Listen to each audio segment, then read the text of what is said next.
Danganronpa Another Episode, Ultra Despair Girls' central theme is child abuse, using the idea of letting victims of trauma gain access to the weapons to get revenge while being too young to understand the consequences of their actions.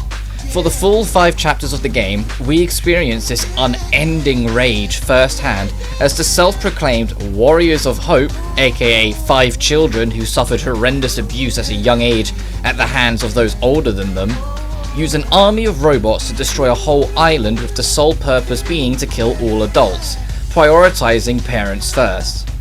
The story UDG tells is one designed to make you uncomfortable while slamming extremely difficult subjects into your face and demanding you answer for it, sometimes even subjecting you to some of that abuse just to enforce a point such as Chapter 3. We'll get to that. Each of those 5 children suffered a very different kind of abuse and become the central character of whatever chapter is theirs. Yet the game still applies a sense of escalation with the order these children are presented to the audience. Although I will discuss as much as I can about this game in its entirety, I feel what I've just said was a requirement for me to even begin. This game isn't for everyone, and I mean that literally. Some of the things this game discusses will make you uncomfortable, some of it could even be extremely distressing to some people. You've been warned. Let me start with a couple examples before we start dissecting the plot and gameplay. The first child who takes control of the game's first chapter is a victim of physical abuse. Masaru Daimon believes himself to be a hero and enforces that at every opportunity, with his grandiose shouting and overacting with his demands. Yet he feels fear should be punished at all costs, brought on for his own beatdowns when he was younger. When he himself shows a semblance of fear brought on by his handshaking, he bruises that arm black and blue until it can barely move it. His fear ultimately gets him killed when he fails to stop our protagonists. Don't worry, I'll get to them too. The second child who claims the next chapter is themed on mental abuse. Jotaro Kemuri is a freak of nature in how he acts, believes and feels. He hides his face behind a mask, believing himself to be too ugly and disgusting, yet that isn't the root of his problems. No, he sees himself as a form of artist, fueled by his own hatred of adults, stringing his victims up like puppets with nails in their limbs to force the dead to dance around to his delight. His abuse was seemingly born out of jealousy. Once he too is defeated, his mask is broken to reveal a perfectly healthy boy. He believed he was truly vile and came around to believe he deserved to be hated and even desired this hatred. He was always called ugly, always treated as a freak, and believed it until his last breath. Do you see what I mean? This game is not afraid to talk about deeper topics, for better or for worse. It isn't going to be for everyone, but if you're still with me on this, then join me as I break down this very crazy experience that is Ultra Despair Girls. I should catch you up on where the player sits within all of this to begin. You see the world from Komaru Naigi's perspective, little sister of the original game's protagonist, Makoto. Komaru isn't a legendary student of hope or great warrior or secret society member. She's just a normal girl with normal tastes, minus some of the food she likes, who'd been trapped in a single room for an extensive period of time due to being abducted to be used as a tool to force others to kill for their sake. Yet her sudden freedom is given to her seemingly by chance when a robot bear, known to all as a Monokuma, breaks through the door and attacks her. Narrowly escaping death, she meets a man called Byakuya, who gifts her a weapon to fight back against the robots and explains that he is from a defense force against the remnants of despair. These robots being linked to this as well. The Future Foundation he works for being a form of Secret Service defense force trying to restore hope to the planet overrun by chaos and tragedy. Komaru is then separated from Byakuya, and it is later assumed that the man was taken hostage by the enemy. Running away gets Komaru nowhere, however, as she's soon taken prisoner herself and meets face to face with these 5 Warriors of Hope. The remaining warriors unaccounted for are Kotoko Utsugi, a princess acting girl whose theme is probably the hardest to play through in this game, but we'll get to that, trust me. We'll get to that hell. Nagisa Shingetsu, a more mature, calculating boy who panics at the slightest sound of someone disagreeing with him. And finally, Monika. Her anger management issues aside, she's probably the child you're most likely to remember of the 5, not just for how creepy and unnatural she acts, but for how constantly she enforces others' misery to get what she wants, even attacking her own fellow warriors when it suits. Oh boy, we're really gonna have to talk about that one in a bit. The opening is designed to be confusing and somewhat nonsensical because it's being controlled by mentally broken children. They're making it pan out how they see it, but their minds are horrendously twisted and ultimately damaged by the lives they've had so far. For this, I like it. Feeling confused and not knowing what's happening, seeing directed attacks at people and violent flashes of gore while being a hopeless, average teenager trapped in the middle of it isn't necessarily the most original concept, but can very easily keep the player on edge and empathize with their character. What makes the matter more dire is then learning that those responsible for this chaos are all actually children who just bear a grudge against adults, all around 10 to 12 years of age. Empathy is something that has to be taught to truly set in, making kids exceptionally cruel until they can learn this. Having 5 children who've never experienced this kindness act as the forces of evil with all the power they could ever want makes them immediately unpredictable and uncaring to the fate of those they toy with, including each other at points. They lay out their terms to Komaru. She is to play their game of life and death with others who also share a wristband. She's then strapped with said wristband that ensures she cooperates, and she's promptly kicked out of the flying building, yes, flying, to land on a nearby rooftop back on the island.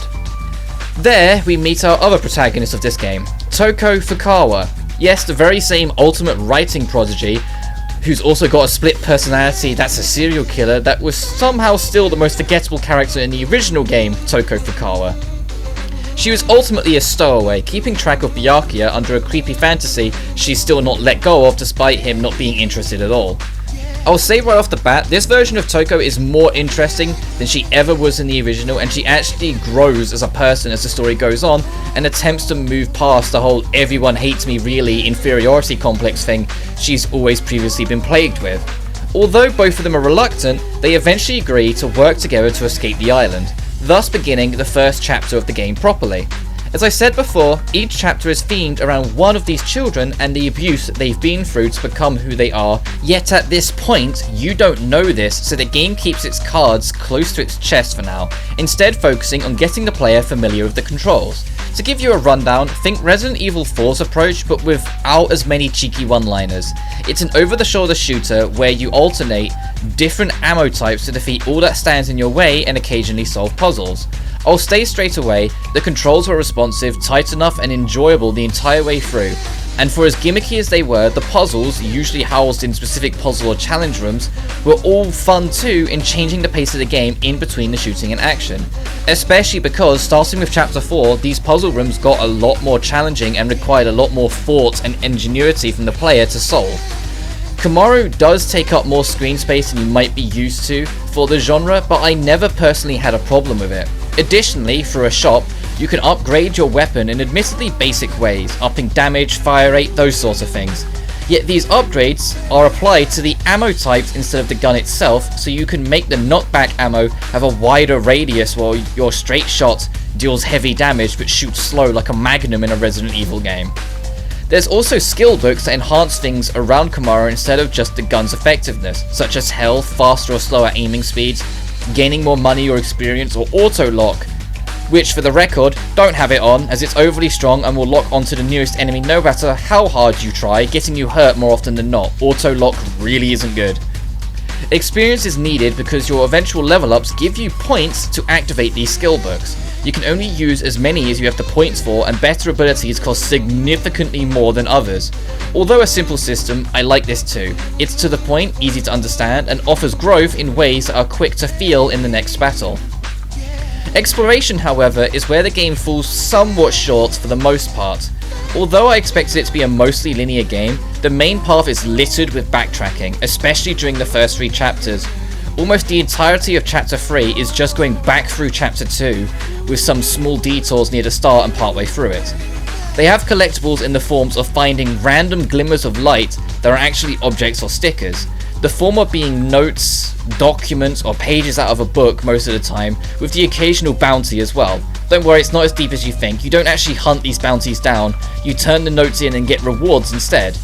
To give some credit though, some of the bounties reference the first game's cast, like a cat called Grand Boyce Cheris Ludenberg, aka Celestia Ludenberg's cat, or finding a member of Sayaka's band and learning that Komaru is a fangirl of that band. No one tell her Sayaka died trying to frame Komaru's brother for murder though. Finding books leads to some extra dialogue between the two girls, but that's about it there too. The latter glimmers, however, are slightly more inconvenient, being something you have to shine a detective light on, the detect ammo to reveal properly, and acting as a more traditional collectible since there's only 5 per chapter and the game keeps track of what ones you do and don't have. The aesthetic is fine for the record. The game uses bright colours often and its art style is appreciated since fully 3D cutscenes really highlight some of the issues with the engine at times, with stiff animations and inconsistent lighting.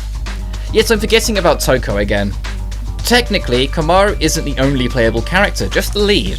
Toko is playable too at the press of a button. She's effectively the super mode of the game. Invincible, high damage dealer, but has limited range and can only be used for a short amount of time outside of scripted sequences. I never used her unless I was forced to.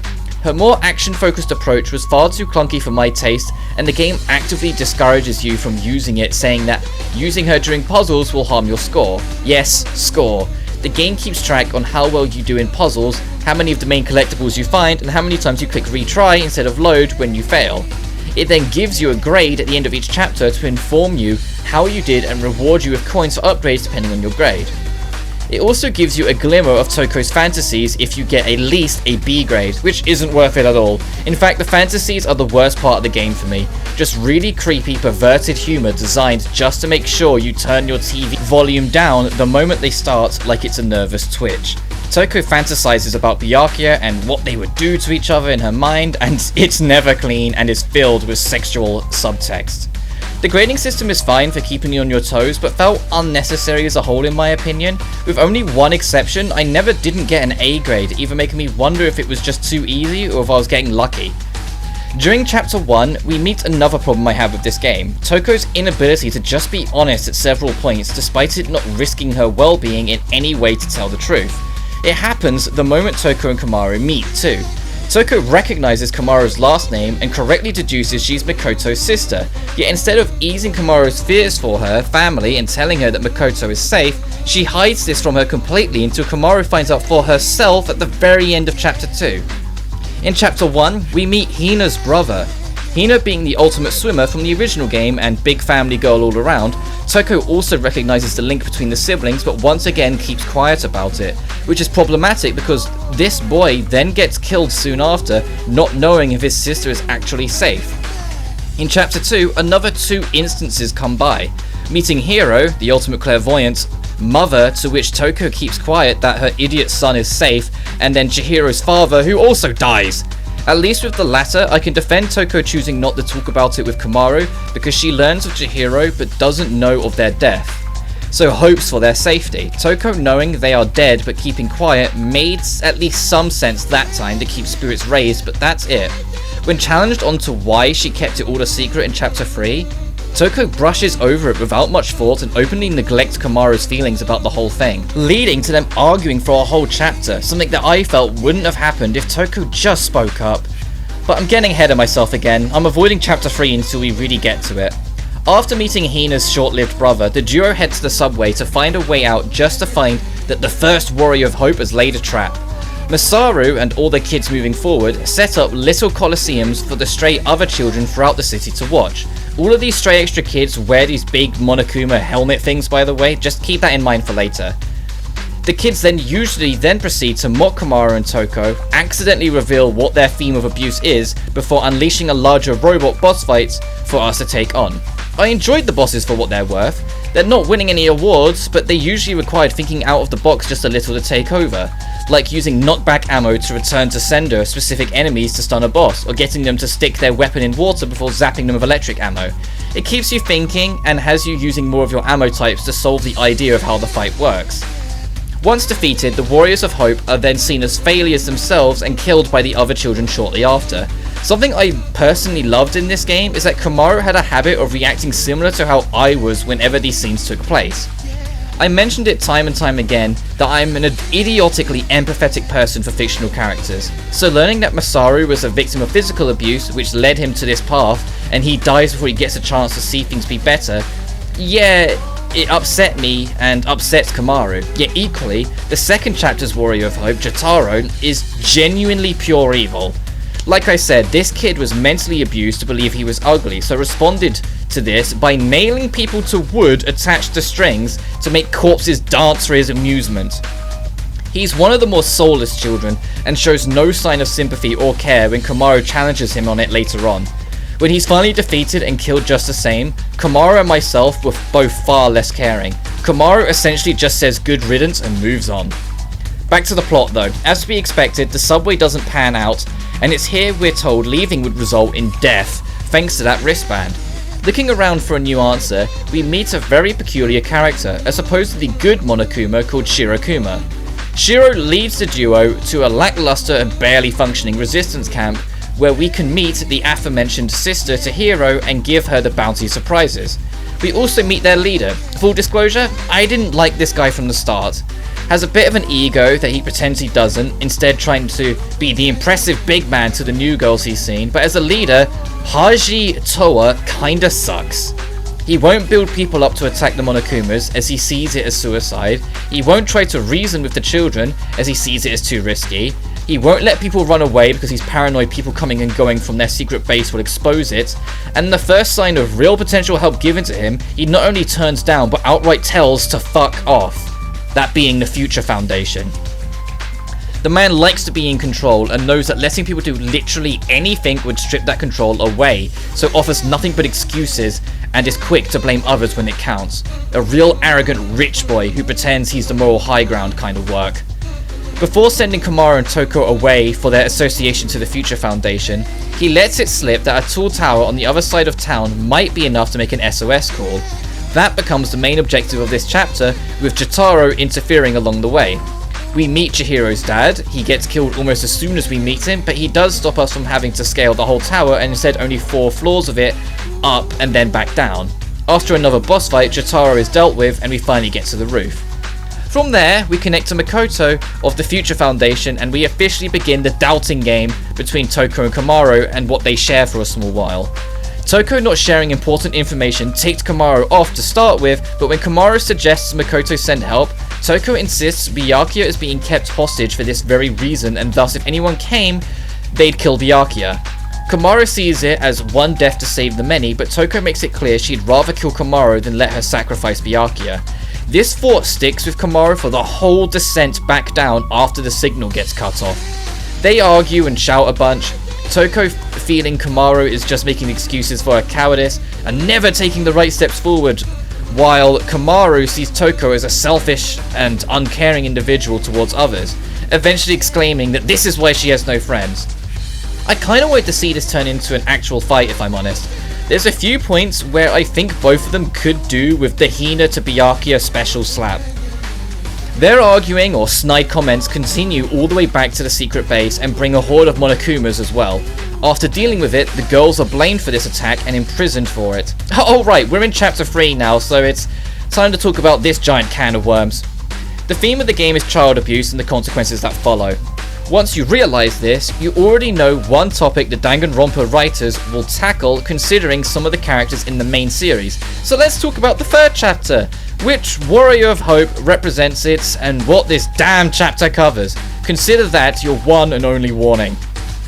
Chapter 3 focuses on Kotoko Atsugi. Her trauma is brought on by being sold by her father to please men and then being trained to act uncaring about it so people wouldn't find out this 12-year-old at most has had a lifetime of sexual abuse. There's an extremely uncomfortable and cold-hearted scene early in the chapter where we see Monika and Kotoko together. Kotoko shows a glimmer of doubt towards a comment Monika makes and is repaid by Monika calling her gentle. Gentle being the trigger word for all of Kotoko's buried trauma. Kotoko then completely breaks down in an instant and curls up into a ball, hiding her head, begging to never be told she's gentle or be treated gently.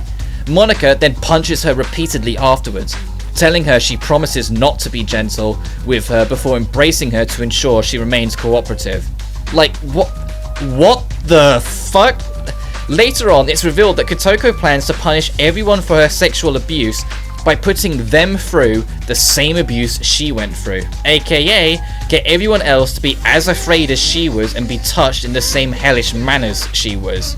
She captures Komaru while she was still imprisoned by the Resistance and straps her to a pleasure machine. Yes, I know what I just said. You then, as the player, have to scramble the camera up and down Komaru to desperately stop tentacles with giant hands from groping her. Failure to do so will result in Komaru becoming obedient to the demands of others. The whole time, there's plenty of sex jokes made, and Komaru is repeatedly angrily told to just accept it as more hands reach for her chest, and one at the end of the minigame even goes up her skirt. They make you play as Komaru just to make the player fight to stop her from being molested. It's deeply unsettling, I fucking hated it, and felt extremely uncomfortable for the rest of the day. Heck, I had tears in my eyes for the whole end piece of this chapter. It was way too much, but it's exactly what I meant at the start of this video. The game not only wants to talk about these subjects, but force you to talk about it as well. They want you to feel some of that fear and anxiety and stress and horror of what happens to genuinely innocent people far too often. They then have you answer for it. What are you going to do about it? What I mean is, after all this happens, Toko finds them and manages to save Komaru. We don't actually get Kotoko killed. Instead, she's saved by Toko with the intent of questioning her instead, but it also means that this girl and her trauma become partially their responsibility. And Toko and Komaru are forced to try and bury the hatchet on their disagreement for now, even if they kinda ditch Kotoko anyway once Chapter 4 starts. Chapter 3 is something I can commend the writers for facing so head on and being so disturbing with when they felt it needed to, but equally, it was too much, at least for me. I know that's the intention, but I feel my point stands here. They wanted to make the player feel even a glimmer of what real people go through, even if this is also, you know, a video game of an anime girl trying to survive killer robots. And although I'm no judge on how significant this chapter will be to those who have suffered in similar ways, I do feel they did what they set out to do here. I haven't actually seen, or more likely heard, what happens if you fail the minigame in the pleasure machine, and to be honest, I don't want to! It genuinely freaked me the hell out during it, and it goes on for a torturously long time. Chapter 3 is also, however, the biggest reason why I don't want the Danganronpa writers to tackle physical or especially sexual abuse ever again. Ever since, arguably the original, with Celeste's lie implying heavy abuse from Taka in the first game, every single Danganronpa has had abuse, usually sexual, as a subject of at least one of its characters, and UDG is the only time I felt they did what they wanted to with it without remorse. Both Danganronpa 2 and V3 felt more misunderstanding and sometimes insulting the real victims with how they portrayed it, and even this isn't perfect in execution. Just please guys, steer clear of this topic in future. To shift the topic, I should mention a small little oddity present in this game that I haven't really had a good chance to talk about yet, and that is that Nagito Hopium Man himself is in this game. He's a servant to the kids and seen occasionally throughout these earlier chapters, obeying them but doing his own thing as well because of course he is. It's nice to have another familiar face around even if things are a little odd. I needed to bring this up now because he's about to be a little more relevant. Back to the plot. Not only is Kotoko not dying like the other kids a break from the norm, we also have the fourth kid, Nagisa, show up to tell us to go away. Aware that there is disrupting their no adult plan, he just wants them gone so they can't mess with them further. However, he's being filmed during this, something Nagito is watching from a tablet quite intensely. To make a point, Nagisa removes Komaru's wristband, truly freeing her. Chapter 4 is focused on this boy for a while if you haven't guessed. His theme is abandonment. He wants us to leave to fulfill this expectation. Toko smells a trap, obviously. Not that it mattered because Nagisa is soon abandoned by the other warriors as his actions was seen as betrayal. This leads to the first piece of chapter 4. It's a short section to be fair, but it really stuck out as a bad one to me. The defend this dumb child who keeps standing in the middle of a bunch of evil murder robots after him level. Woo! Yeah, I wasn't keen on this one piece. What doesn't help is the near random but still giant plot dump he gives us partway through this section near unprovoked. Because we're travelling with Nagisa, we finally get to hear more about his trauma firsthand. He was used as an experiment to see just how far you could push human growth in a child. Not allowed sleep, always drugged up, and made sure to do as he was told. Always study and no play. No love given in his life. He then tells us others had it worse. Monica can't walk because of her family. He sees the fact they were talented kids as the reason they were targeted for such abuse, and as a result feel this is justified retaliation. The only reason they used to accept it is because of the common knowledge of loving one's parents no matter what, only learning it was okay to think differently more recently. They only found the courage to fight back against the adults because Junko Enoshima found them first. Junko is essentially the lead antagonist of the franchise for those not in the loop, even in death. So her being involved is never a good thing. Junko abducted them all since they didn't want their life anyway by that point. Since the tragedy was starting to take shape during this time, they were easy to hide from authorities. Junko gave them the love they lacked and then gave them a mission to make them believe this whole adults are demons thing the kids have been preaching since the beginning. Junko, being the ultimate despair that she is, saw the idea of children killing adults as hope for a future generation being tainted, so encouraged them to continue killing. Something I'll comment on finding interesting though is that the kids know they were being manipulated by Junko, but allowed it as they saw it as a better option than putting up with adults any further. He then admits, to Komaru's surprise, that the kids have killed their own parents. That was the tipping point to what we have now. They know Junko died, but believe she was killed instead of her killing herself as we know it. Monica took control of them all after that. Moving on, I like that Toko and Komaru start to really bond in this chapter. Took them long enough, I think, but they start to be a little more honest with one another and plan things out with each other in mind, as opposed to the first 3 chapters where it's mostly Komaru just running around like a naive fish out of water, wholesome bean, while Toko sighs and groans the whole way along. It's nice. The growth of the two feels a little heavy-handed in some places in getting them to finally click with one another, but equally, I can see the situation they're in pulling these two very different people close enough to rely on one another. But this development had to happen because this chapter presents the choice to Komaru of actually taking the easy way out and leaving. Yet Nagito enters before Komaru's doubts come to the surface. He wants her to stay, seeing her as a protagonist of her own story. This fucking guy. He knows what's really going on and says it plainly. Monica would rather the murder game they've made continue than worry about their anti-adult paradise. Nagito then drops a bombshell on the duo's joint growth. Nagito and Toko know each other and have made a deal in secret. Toko was to give Komaru to the children, and in return, Byakuya would be freed. It's also why Toko and Komaru even met to begin with. It was all pre-organized. Nagito telling us he's the reason we've been getting our ammo types, always having a main objective to chase, and even making sure enemies drop pickups when killed made me laugh more than it should have. It's both really stupid and annoyingly fitting considering the wild shit he pulled in Danganronpa 2. He did all this because he wanted someone totally normal to crush despair. Fucking Hope Man was at it again with his long speeches about how hope will crush despair and shit. Anyway, this knowledge escalates to a boss fight between the girls with a twist I should have seen coming really. Toko is desperate to be the baddie here to convince Komaru to just leave her. Yet she is actually very caring of Komaru, so she fights you in her murder side of her split personality, yet anytime she attacks you, she does 0 damage. Instead, parts of Komaru's clothes will rip off.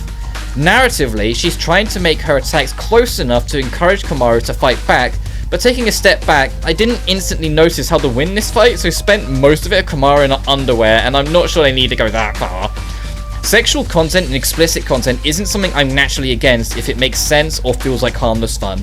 In this situation, it does make sense following how Toko can be, and it's effective at making the player feel vulnerable without being too overt, I feel. But then again, Chapter 3 exists, so I suppose nothing is out of bounds anymore, so I should be grateful that it was only down to our underwear. Anyway, it was a fun narrative-based boss fight, so I'll take it for what it is. Shifting gears again, I want to make a point of saying I adore Komaru as a protagonist. I'd even go as far to say she's my favourite protagonist in the series. She's normal and doesn't expect much from herself and looks for an easy way out when she can, but through some tough love learns to stand up for herself more and be her own person regardless of what stands in her way. Yeah, it's the Zero to Hero story arc, but it's done well here I feel, and I felt a lot for her. There's several points where she makes a stand and raises her fists in confidence, yet has tears in her eyes, and I think that sums up the type of character she is perfectly. She is strong enough, she just doubts herself a lot. It's certainly more layers than her brother or Hajime from the second game. She deserves more love for that, I think.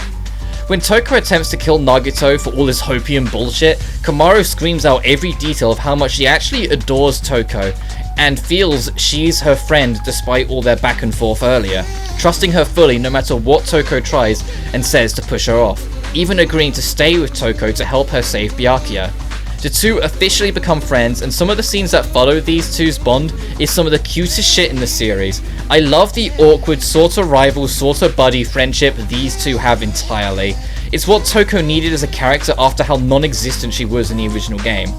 Mr. Hope here tells us he has an associate, so another thread is left for the duo to solve as we return to dealing with the children, with Komaru now having the confidence to face any obstacle. I want to take the time as well to comment on the soundtrack. It's my second favourite soundtrack in the series due to its sheer variety, from funky beats you'd expect out of Jet Set Radio, to beautiful piano pieces, to gloomy atmospheres, to puzzling melodies, to well, everything in between. It's a really fun soundtrack to bop to as the journey continued. Masafumi Takada knocked it out of the park once again with this game's OST. While we're on the positive, the next chunk of Chapter 4 was pretty strong actually, and it gets a special shout out because of it. You can go straight to the subway to advance the plot, or go explore an entire district of the city with its own unique challenges and rewards. It's a great time sink to explore too, as the rewards were great, like being able to full on sprint while still aiming. But the fun wasn't made to last. We eventually cut back to the rest of the Warriors of Hope after Komaru accidentally on purpose blows up a train in the subway. Monika reveals she's trying to make a successor to Junko and doesn't care for the anti-adult paradise at all. She just wants loyal subjects, so lied to ensure this happened. When Nagisa doubts her, she kisses him to try and enforce him to continue cooperating. Nagisa rightly freaks the fuck out, realizing what she's doing and how severely she will willingly abuse his abandonment now she's made an attachment to him through that kiss, and gets himself backed into a corner in his fear. Monika promises him everything, including herself if he continues to help her on her quest. Her sprite during this will haunt my nightmares next to Demon Kokichi from V3. Once again, just to hammer in how messed up this is, the kids are all like 12 at most and doing all this. Monika in particular is a little monster. Like straight up, this kid is just evil. She doesn't even react to Nagisa slapping her repeatedly, even as her cheek bleeds to try and get away. She then kisses him again and starts licking him, and I'm curled up in a ball in the corner of my room processing this shit. No other antagonist in the series managed to really leave a mark on me the way this little freak does. I think it's because she's a child that every disturbing thing she does just sits harder in my head. Monika is genuinely a terrifying villain during this game. Whether that's a good thing or not is something you'll have to come to the conclusion of. Anyway, to keep this sour mood going, the secret base has been attacked again by the time we get back there, since Komaru wanted to return anyway to try and ask for help.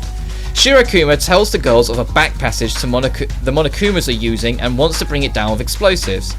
They're the explosive in question. Komaru has to shoot Shirokuma to make them explode, so the plot now has their put your money where your mouth is moment to test Komaru's commitment to her new resolve.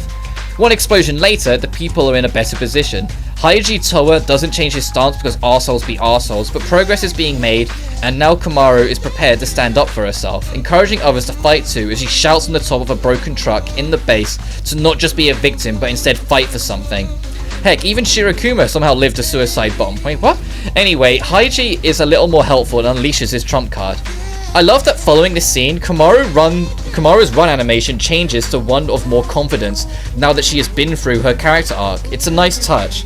Also, we get a scene where Komaru gets to drive a motorcycle here, and I love how much energy she gives in riding it while Toko and Haiji hold on for dear life. It's a fun scene, can't wait for the game to ruin it soon afterwards. I think that's the biggest fault I have with this game. They don't like letting a good thing last. Even in extremely dark tales, it's good to sprinkle some light in it to make the later events easier to swallow, but UDG isn't keen on allowing that too often if it can help it. This time it's Haiji casually admitting he likes them young. I'll let you deduce what he meant. I've been told various times it was a translation error, but it still sits really weird to me. Notice that I spent a large chunk of this video on Chapter 4? Well, yeah, this is my favourite chapter despite the rough protect the kid opening.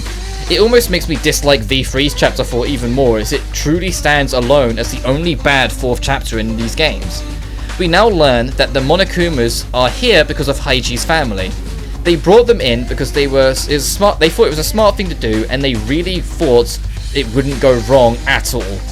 On the other side of a lengthy dungeon, which has no combat since the laser alarm trap shouldn't ever catch you, we find an idiotically large Monokuma that's supposedly the secret weapon, the Big Bang Monokuma. Before we get it, Nagisa gets in our way with his own robot, the life drained out of him in sheer terror of Monika. Nagisa's trauma, following the theme, is exposed to us in full. Loneliness, fear of isolation, feeling others expect little from him, he has severe abandonment issues. That's the root of his trauma here. He's gone crazy, yet is screaming and crying the entire time. Each kid is unsettling in their own way, fitting I think, of the abusive themes this game pushes front and center. Of all the kids, I feel for him the most if I'm honest, because unlike the others, we've seen him essentially get brainwashed through fear alone. Now he's a broken mess, screaming away that the player has to put down like a rabid dog. The boss fight that follows is actually one of my favourites. It's a showdown that has both you and the boss using your guns and dodging everything you throw at each other while trying to bait the boss into reloading. High energy, kinda tough, all in all, great fight to end a fun chapter. Haiji continues to not be trustworthy for the record, laughing to himself a lot now he has his weapon. He has bloodlust to the extreme. Monika, as you can imagine, is extremely unfazed that she's now the only remaining warrior of hope and even expected Nagisa's death. She's more interested in her own plan as she offers another terrifying face to the camera. Back to our crew though, the bloodlust is going to turn into a bloodbath, so the girls hatch a plan to head to the kids' HQ to try and deactivate the robots before this battle Haiji wants gets out of hand, opening up our 5th and final chapter, which effectively acts as the big super final gauntlet dungeon of the game, kinda. Instead of making it dozens of enemies in cramped rooms, they instead let you into the Toa Hills with next to no resistance to instead be met with far harder puzzles than the ones solved up until this point. I much preferred this. Piecing together riddles and clearing the challenge rooms in hyper-specific ways that required you to map things out and think outside the box is genuinely when the game is at its best, and most of this area is nothing but these puzzles. Along the way, we get the twist that all the kids that aren't the Warriors of Hope are actually all under Plankton's mind control helmets, those Monokuma helmets that they all had on their heads, brainwashing all of the other kids to do their bidding. I wasn't surprised by this twist because it was the only way I'd logically believe in an uprising of that scale anyway. A small group of messed up kids gaining full mental control of every kid to start a war alongside their robot army makes the events that followed more logical. Haiji soon rejoins us since the plot demands it, and one last door eventually needs to be opened. It requires his dead father's eye to be scanned to open it. Something they treat like a big twist, but I never really cared when he originally told us his father was instead missing before this reveal. I get it's now unreliable narrator, so you're gonna doubt some of the other things he said, but at the same time, 2 twists in a row here ended up falling kinda flat. The first was too logical, and the second I had no reason to care for, as we'd never seen or really heard much about Haiji's father before this point. Anyway, one extremely traumatized Komaru later, we've taken the eye from Haiji's father's corpse and held it to the retinal scanner to let us proceed. To add to the chaos, the ghost of the old man haunts Komaru now and scares the shit out of her for not to a whole nother level. It's kinda out of nowhere and pretty demonic, making Komaru's eyes roll back to speak to her through her. The ghost reveals to us in this situation a third twist to this chapter. Monika is actually Haiji's little sister and begs Komaru to stop Monika from going out of control. Yeah, a little too late for that one, I think. Sure, ghost dude.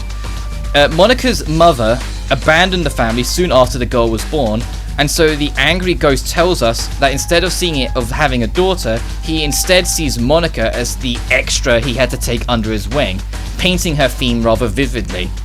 The spirit is eventually dealt with, freeing Komaru with the ultimate anti-ghost weapon, Toko shouting, "The power of Christ compels you!" And we move on from that weird episode. On the climb, we eventually bump into Kotoko of Chapter 3 fame, the only kid we thought that we didn't have die. She knows about what Monika's true goal is, and knows that the ambush from the other kids when a warrior lost was also Monika's doing, removing those who aren't helpful to her anymore. To prove her trustworthiness, Kotoko tells us precisely where Monika is. She's in the airship that started the game in that's currently landed on the roof of this building. Byakuya, yeah, remember him? He's on the top floor too, so there's more incentive. Higher up the tower, we find a crazy torture room with writing on the floor that can't be easily read, but I could make out Komaru and Makoto's name at least. The room was used to execute every single adult they found and broadcast it to the rest of their families. Haiji showed up randomly again to explain all this and insinuates that because we're trying to stop the fighting, we must be on the children's side. Haiji's logic jumps and general shifts in attitude kinda only serve to make him less likable instead of the whole "so damaged he isn't thinking straight" approach they seemingly wanted at the start of this game. When we leave Haiji in the room, Toko speaks her mind. All the victims were coincidentally relatives to those who lived in the secret base. All the helmet kids were brainwashed, the ghosts talking to Komaru about Monika, everything is striking Toko as just extremely weird, even acknowledging the circumstance. To be honest, I agree, because Chapter 5 narratively has been rather out there, even for this game in places. I mean, Komaru straight up breaks the fourth wall a couple times during the chapter as well, criticizing those who position the robots in certain rooms just to make things harder, like everything is just weird. To add to it, we find a shrine room soon after passing by a war room. The shrine is dedicated to Junko Enoshima with hundreds of different photos scattered across the walls like some kind of Reddit superfan's personal bedroom. One of the photos is of Junko posing with Monika, confirming their connection. The shrine is actually Monika's room to begin with. She worships Junko like she's a god. She's a remnant of despair after all. You can find Monika's diary in the room revealing she always felt like an outsider to her own family and felt suicidal, once again adding to her part of the abuse theme. Upon reaching the roof, we get hit with a strong combat section that got a little too close for death for my comfort before entering the airship to see the tutorial dungeon once more, which is always a welcome full circle in games. In here I found a book that led to Toko talking about how she doesn't want to write about this town when she escapes, and instead wants to leave it as just a memory. I only bring this up because Komaru, fulfilling her role as a Danganronpa protagonist, shouts out, "No, that's wrong!" She wants it to be a shared memory and not just Toko's nightmare of the past, a thing they share as friends. We meet with Kurokuma next, essentially a guard dog for Monika that refuses to shut up. Man, they really wrote this thing, then decided to do it again with the Monikubs afterwards, huh? Ugh. This thing sucks with how much it talks. We have a puzzle to solve anyway to find Monika in the room. 3 doors, only one of them doesn't have wheelchair access. She's in that room. The hint was that shrine room from earlier. We know it's Monika's room from the photo we found in there, but you had to climb a ladder to get to it. She actually does still have control of her legs. That story Nagisa told us of her having her legs beaten to stop her walking was a lie he had been told and nothing more.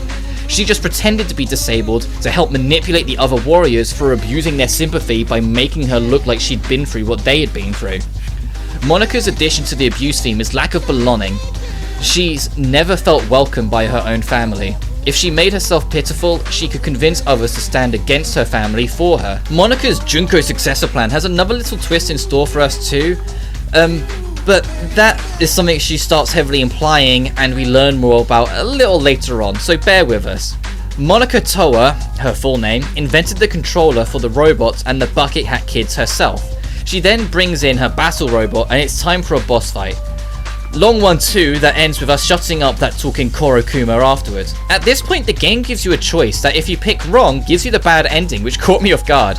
If you choose to break the controller, everything it was linked to explodes.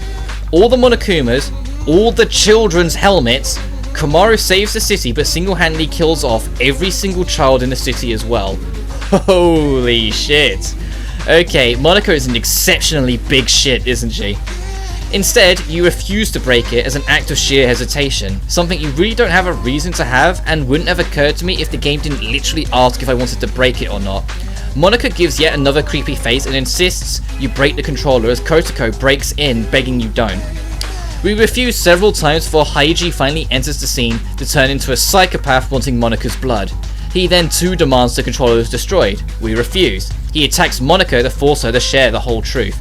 She plotted with Junko from the start to get the other children involved. Had surpassed Haiji in her intelligence and rank in the company they owned. Junko only cared for Monika, cared being in quotation marks here. Monika is actually the reason Junko got Monokuma. not the other way around as first suspected. The only reason Junko made the tragedy happen, the only reason she could set up Danganronpa and everything else, was because this mad inventor kid made the damn robots in the first place, then had them be mass produced. See, they were never intended to be helpful for machines like Haiji had been told. By the time the rest of the family realized what was going on, they had already been sold around the world and were ready to go. The Toa company made billions off this, yet couldn't come clean, as that would have bankrupted them overnight, so they felt that what they had was being held by the neck by Monika. The whole Toa group essentially became Junko's patron because of pride and money. Monika's reason for all this? To cause war unending. She just wants endless despair as the successor to Junko. Breaking the controller would become the final piece in starting said war. Game asks again if we'll break the controller. Now Kotoko reveals she overheard a conversation before that their helmets the kids wear and the controllers are linked. The helmets explode after all. Haiji doesn't believe a word of it. Haiji reveals he knew about the brainwashing by accident, confirming he's a problem too. In his mind, the kids have it coming no matter what. Toko now clicks how Monika would make that war she was talking about happen. If all the kids suddenly die, Future Foundation would eventually find out and blame the adults of the island and fight against them, thinking they're remnants of despair. Both sides would see themselves as in the right, leading to a larger scale battle. They'd find out about Toa's group were behind the Monokuma robots too. The real remnants would see this as an opportunity to join the fight, making it a full-blown war. Monika has complete faith that the death of countless children would call everyone into action without actually listening to one another.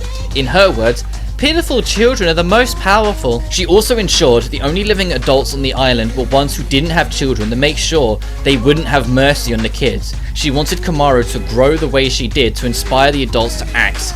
The adults are now the demons the kids have always called them. By having Komaru be the key to everything and be the one to destroy the controller, the successor, the real one, would be complete, making Komaru the successor. Now I get why Komaru has bigger boobs. It's a requirement for anyone being vaguely representing Junko to have. Moving on, the last ticket to this long explanation is that Monika actually has Komaru and Makoto Naegi's parents. In fact, she killed them by hanging their bodies from the neck from the ceiling of that torture room. The writing we saw in there was both of the kids' names. We are then asked one last time, break the controller? We now don't get an option to refuse. I love the fact they found a way to make a Case 6-esque final area work in this game. Making things not make sense and bending the rules of the game while still following them. Making you have to survive the craziest choices just to survive the never-ending list of despair-based twists and turns. You play as Toko now and stop her from breaking the controller by taking it away from her. Monika flaunts the key to Byakuya's cage to try and convince her to her side. Toko refuses. She wants to protect Komaru. Then things get real crazy again. Remember that giant Monokuma, the Big Bang Monokuma Haiji used to start this assault? It's alive now on its own and destroying everything. Monika is caught in the explosion that follows and Toko flees holding Komaru's hand. Toko and Komaru get just enough alone time to try and clear things up. They get into a slapping match and express their feelings as they go. Komaru is lost now without her parents and Toko doesn't want to lose the only friend she's ever made. They eventually hug it out in a moment I felt was more than well deserved. The writing here was amazing in my eyes, and I mean that. I love what happens between the two. Komaru decides she'll try to save everyone, adults and children. The giant Monokuma attacks and we have our final boss to the theme that plays being a remix of that Hope vs Despair class trial theme we're all familiar with. Using almost all of your ammo types, you have to color coordinate every attack back at the boss to destroy it. During this fight, Komaru drops a great line, calling out the Hope vs Despair situation the adults and children have made, and calling out the idea of destroying the controller as bullshit, shouting once again, "No! That's wrong!" Once again. It ends with Toko using her tase gun on your gun to make one last special ammo type, the Hope ammo, because of course they called it that. Just like with the first two Danganronpa games, I don't care if it's cheesy, it's how the game should end and I love it for that. Monika lived, but karma struck, her legs were crushed by the debris. She can still speak and tries to get Komaru to kill her to get some form of revenge. She refuses, taking the key to Byakuya's cage instead. Monika compares herself to Komaru, comparing her desire to be like Junko to be similar to how Komaru wanted to be like her brother. Komaru, however, just refutes it. She wants to just be herself, not her brother. Now the rest of the building starts to collapse as the girl leaves. Kotoko ditches Monika as well. Haiji is a broken man now with his illusion of hope shattered by us breaking the giant Monokuma, so he leaves too. Monica is seemingly entirely alone as the airship falls apart and starts to explode. Komaru, in another final twist, openly says she's going to stay in the town instead, ending chapter 5 and entering the epilogue. In this, we discover that Nagito actually saved Monica in the end. He equally disliked the lack of hope versus despair war and instead got this middle ground Komaru fought for. As everything falls apart, he encourages Monica to continue to become the next Junko Enoshima, something he'd even help her do just so once that she does become that, he can be the leader of hope to clash with her and create that war she wanted so bad. Yet her response? Gross. That's the last we see of either of them, so I guess it's open to interpretation what comes next. We pan across to two talking robots. You know them already. We learn that Shirokuma and Kurokuma are actually just some of the personalities of Junko. In fact, they're both voiced by Junko's actress, so the evidence was actually right there from the start. Being carried along by Kamakura, you know, our friend, the evil side of Hajime, both playing the despair and hope roles to a T to ensure another war would start. Yeah, Komaru's middle ground approach ruined that anyway. Holy shit, I see where this fits into the story now. We now get our continuation to the conversation between Komaru and Toko about the former staying.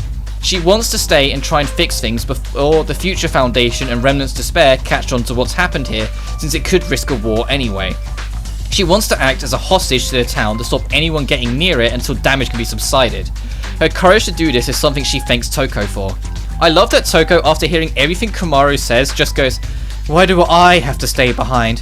Like, Komaru never said she wants Toko to stay with her. Toko just already told herself she would stay by Komaru's side. Small note, fuck do they need to drop this whole master-slave thing Toko had going on with Byakuya? The friendship/relationship she has with Komaru is one of the sweetest things in the series, and I feel it should be a priority for both their characters, instead of Toko getting split to the Byakuya thing as well. Ultimately, Komaru and Toko are staying because they chose to themselves instead of just being told to do something they would be doing all game. She won't leave until the day the remnants of despair are truly defeated. Well, she's essentially in the Danganronpa 2's cast situation then, stuck on an island until things maybe get better. She also, in a message, she talks about her parents and their death. She never found her parents' bodies in the torture room, implying it could be fake. Makoto responds to this message, but only to Byakuya, saying if a situation ever arose again like this, he'd dive headfirst into it, priming him for Danganronpa 2 and 3's future arc, I believe. This promise is how the game ends and the credits roll. In a post-credit scene, we see that Toko and Komaru are now getting along famously. By insulting and teasing each other all the time, yeah! I digress. In spite of that, they share a room in the hotel they now stay in and genuinely adore each other's company. They really give off the impression it would be weird to only see one of them and not the other, you know? Komaru even calling her Toki, a little nickname she briefly referred to her as earlier in the game but was asked to drop because Toko found it embarrassing, as they head off to a new day in this city. I don't understand why this game gets blacklisted from the series so heavily, when it's such a pure-cut Danganronpa game in terms of themes, tone, characters and writing. Just smaller due to the style of the game with a different approach to its gameplay. Chapter 3 is certainly weird, and the child abuse themes can sometimes be a little too heavy-handed, but I genuinely loved this game by the time I finished it. In fact, I love it more than V3 and even the original. The only game it didn't top to me was Danganronpa 2 in my opinion. The game having linked to 2 as well just served to help it further, I felt. The animated cutscenes were great because yes, there are fully rendered animated cutscenes in this game that all look fantastic in replicating the art style of the series into, you know, an anime. Arguably better than the animation that's available for us to watch.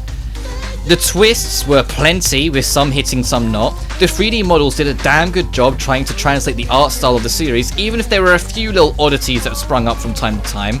The children were interesting villains. Monica was a far more interesting villain for that note, more so than Junko in my opinion, and more love to hate than she ever was.